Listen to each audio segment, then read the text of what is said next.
जय सिया राम, जय श्री कृष्णा, राधे राधे सभी भक्तों को। तो आइए आज सुनते हैं श्रीमद् भगवत गीता 11वें अध्याय का महत्व। और ये अध्याय भी बड़ा होने के कारण मैं 2 भागों में इसे समझाऊंगा।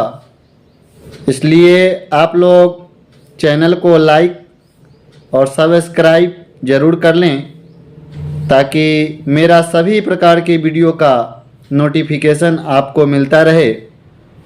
अगर हमारे चैनल से सदस्यता ग्रहण नहीं करते हैं तो आधी ज्ञान मिलेगी, इसलिए सदस्यता ग्रहण कर ले ज़रूर।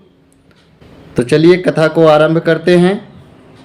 एक समय की बात है, भगवान भोलेनाथ माँ पार्वती से कहते हैं, हे देवी, गीता के वर्णन से संबंध रखने वाली कथा एवं विश्वरूप अध्याय के पावन महात्म को श्रवण करो। हे विशाल नेत्रों वाली देवी पार्वती, इस अध्याय के महात्म का पूरा वर्णन नहीं किया जा सकता है। इसके संबंध में सहस्त्रों कथाएं हैं। उनमें से एक कथा यहाँ सुनाई जाती है जो मैं आप लोग को सुना रहा हूँ। प्रणीता नदी के तट पर मेघंकर नाम से प्रसिद्ध एक बहुत बड़ा नगर है। उसके 4 दीवारी और गोपुर द्वार बहुत ही ऊंचे हैं।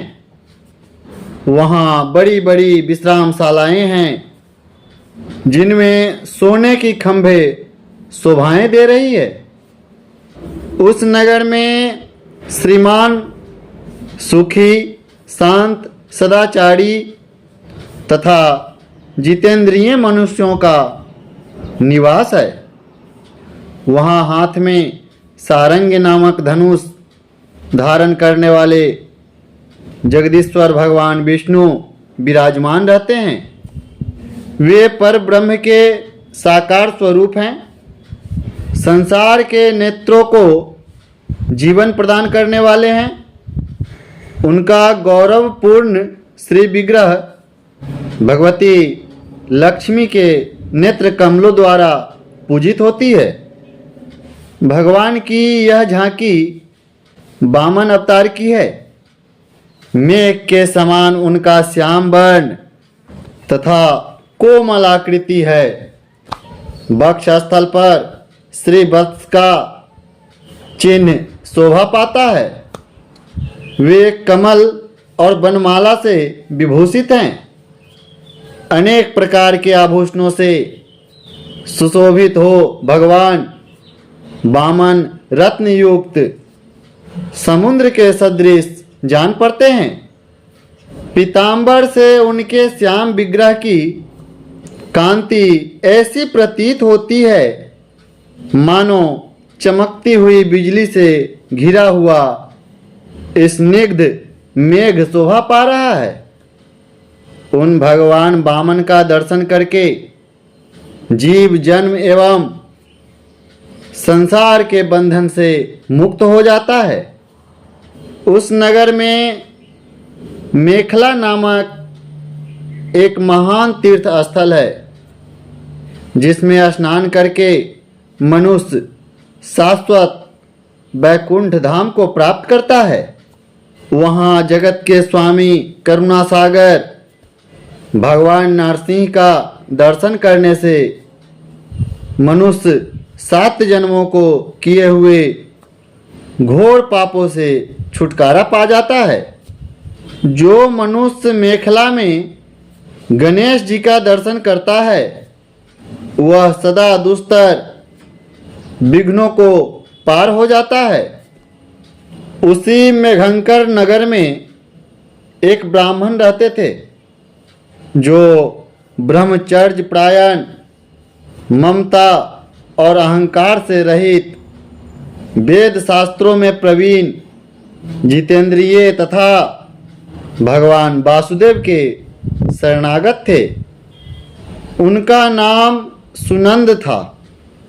हे देवी पार्वती, वे सारंग धनुष धारण करने वाले भगवान के पास गीता के 11वें अध्याय विश्व रूप दर्शन योग का पाठ किया करते थे। उस अध्याय के प्रभाव से उन्हें ब्रह्म ज्ञान की प्राप्ति हो गई थी। परमानंद संदोह से पूर्ण उत्तम ज्ञानमयी समाधि के द्वारा इंद्रियों के अंतर्मुख हो जाने के कारण वे निश्चल स्थिति को प्राप्त हो गए थे और सदा जीवन मुक्त योगी की स्थिति में रहते थे। एक समय जब बृहस्पति सिंह राशि में स्थित थे तो महायोगी सुनंद ने गोदावरी नदी की यात्रा आरंभ की। वे क्रमशः बिरज तीर्थ, तारा तीर्थ, कपिला संगम, अष्ट तीर्थ, कपिला द्वार, नरसिंह वन, अंबिकापुरी तथा कर स्थानपुर आदि क्षेत्रों में स्नान और दर्शन करते हुए विवाह मंडप नगर में आए। वहाँ उन्होंने प्रत्येक घर में जाकर अपने ठहरने के लिए स्थान मांगा, परंतु कहीं भी उन्हें स्थान न मिला। अंत में गांव के मुखिया ने एक बहुत बड़ी धर्मशाला दिखा दी। अपने साथियों सहित उस धर्मशाला के अंदर जाकर रात्रि विश्राम किया। सवेरा होने पर उन्होंने अपने को तो धर्मशाला के बाहर पाया, किंतु उनके और साथी कहीं दिखाई नहीं दिए। वे उन्हें खोजने के लिए चले। इतने में ही वो मुखिया आया और ब्राह्मण से मुलाकात किया। मुखिया कहता है, हे मुनि श्रेष्ठ, आप सभी प्रकार से दीर्घायु जान पड़ते हो। सौभाग्यशाली तथा पुण्यवान पुरुषों में तुम सबसे पवित्र हो। आपके अंदर कोई लोकोत्तर प्रभाव विद्वान है। आपके साथी लोग कहाँ गए और आप कैसे इस भवन से बाहर आए, इसका पता लगाओ। मैं तुम्हारे सामने इतना ही कहता हूँ कि आपके जैसा तपस्वी मुझे दूसरा कोई दिखाई नहीं देता। हे विप्रवर, आपको किस महामंत्र का ज्ञान है? आप किस विद्या का आश्रय लेते हो तथा किस देवता की दया से तुम्हें अलौकिक शक्ति आ गई है?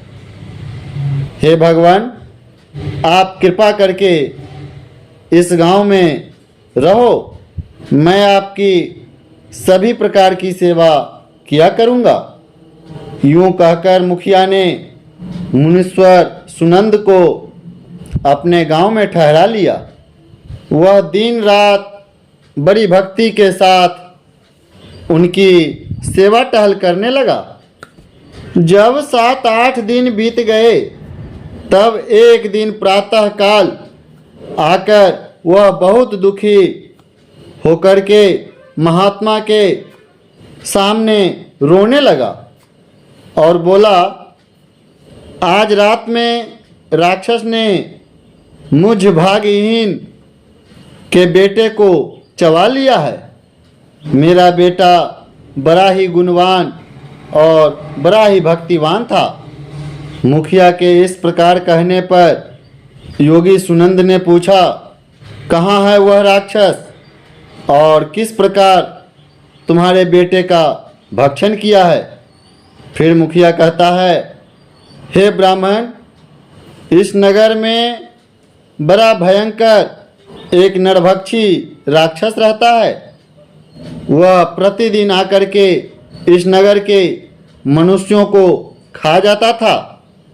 तब एक दिन समस्त ग्रामवासियों ने मिलकर के उससे प्रार्थना किया, हे राक्षस, तुम हम सब लोगों की रक्षा करो और हम तुम्हारे लिए भोजन की व्यवस्था कर देते हैं। यहाँ बाहर के जो पथिक रात में आकर नींद लेने लगे उनको तुम खा जाना। इस प्रकार नागरिक मनुष्यों ने गांव के मुखिया द्वारा इस धर्मशाला में भेजे हुए राहगीरों को राक्षस का आहार निश्चित किया। अपने प्राणों की रक्षा के लिए ही उनको ऐसा करना पड़ा। तुम भी अन्य राहगीरों के साथ उस घर में आकर के सोए थे, किंतु उस राक्षस ने उन सबको तो खा लिया, केवल तुम्हें ही छोड़ दिया। हे ब्रह्मदेव, आप में ऐसा क्या प्रभाव है, इस बात को आप ही जानते हो। इस समय मेरे पुत्र का एक मित्र आया, किंतु मैं उसे पहचान न सका। वह मेरे पुत्र को बहुत ही प्रिय था, किंतु अन्य राहगीरों के साथ उसे भी मैंने उसी धर्मशाला में भेज दिया। मेरे पुत्र ने जब सुना जो मेरा मित्र भी उस धर्मशाला में प्रवेश कर गया है, तब वह वहाँ से उसे लाने के लिए गया, परंतु उस राक्षस ने उसे भी खा लिया। आज सवेरे मैंने बहुत दुखी होकर उस पिशाच से पूछा, ओ दुष्ट आत्मा, तूने रात में मेरे पुत्र को भी खा लिया। तुम्हारे पेट में पड़ा हुआ मेरा पुत्र जिससे जीवित हो सके, ऐसा कोई उपाय यदि है तो वो बताओ। तो चलिए अब पिशाच क्या बताता है ये अगली भाग में सुनेंगे। तब तक के लिए जय सिया राम, जय श्री कृष्णा। तो एक बार बोलिए प्रेम से वृंदावन बिहारी लाल की जय।